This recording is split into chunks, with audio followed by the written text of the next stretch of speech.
Good morning. Welcome to another lesson on Church of God, Holy Mountain Church of God teaching. And this morning we're going to talk about the subject of how dispensationalists are asleep at the midnight hour. And they're asleep really in what we might term a false end-time worldview, a false worldview. They're misprogrammed, false programmed and misguided, and so they have in their mind an imagination of what they think the end time is going to be like, but it's all a fiction, it's all a hoax. They're snookered. And so in their false programming and misguided worldview, they're asleep at the midnight hour. And this is very important for us to understand. And so we're going to look at basically two simple concepts here. First of all, the idea that the dispensationalists are very shallow in their scholarship. And I began to give up dispensationalism years ago when I began to get into scholarship to realize that the dispensationalists do not really pay attention to the truth of the interpretation of scriptures. There are many nuances to dispensationalism that deceive people, and the Lord helped me to understand these things. I'm going to just point out a couple of books in this video that will help those who are interested in knowing the truth concerning the dispensational hoax and scam and false worldview that deceives so many countless millions of evangelical Christians today. And I'm going to give two books especially for holiness people. Now, we are part of the holiness movement, which adheres to Wesleyan Methodist theology. And so I'm going to give two books especially pertinent to those that are of the Wesleyan persuasion. One is, the first one I would mention is The Hope of the Gospel by Vic Reasoner. And this is a very good book that gives a lot of background and history and really about everything you need to know as far as understanding the broader scope of what's involved in a Wesleyan understanding of the end time.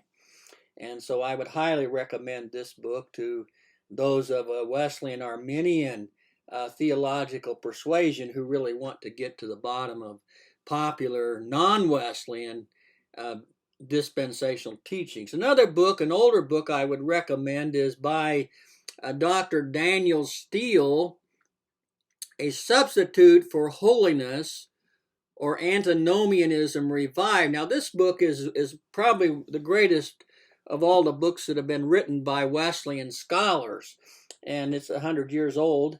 Dr. Daniel Steele was a classic holiness writer, and this was the last book of his writing career that he wrote. And he gives a history of the Plymouth Brethren sect that began dispensational teachings and gives a lot of helpful theological orientation to actually show, and I believe clearly prove, that dispensationalism is a substitute for holiness. It's not holiness. So the holiness movement that's in dispensational theology is not the true holiness movement. And it's a substitute, see, for holiness. And Daniel Steele's core idea, of course, is that it is antinomianism or lawlessness, that the effect of this teaching is to destroy Christianity and to reduce the church to a lawless orientation because it's a lawless interpretation of Scripture. Now, for those of a more broader theological tradition, I would recommend three further books. One is a small book by Robert E. Yerby, Up, Up, and Away. And this is written more for laymen who maybe aren't into the heavier theological issues, but it just is a simple and clear expose of how dispensationalists consistently misinterpret Scripture. And so you'll find that book very interesting. And one of the best books really I've ever read is by Everett I. Carver, When Jesus Comes Again.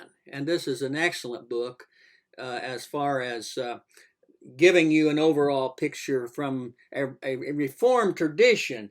Dr. Carver is a Reformed theologian, but he writes very clearly in what could be quite acceptable to those even of a Wesleyan persuasion as far as dealing with eschatology and dealing with a lot of the issues of the dispensational hermeneutic or method of interpreting Scripture. And then one other rather technical book I would recommend is the Christ of the Covenants by O. Palmer Robinson.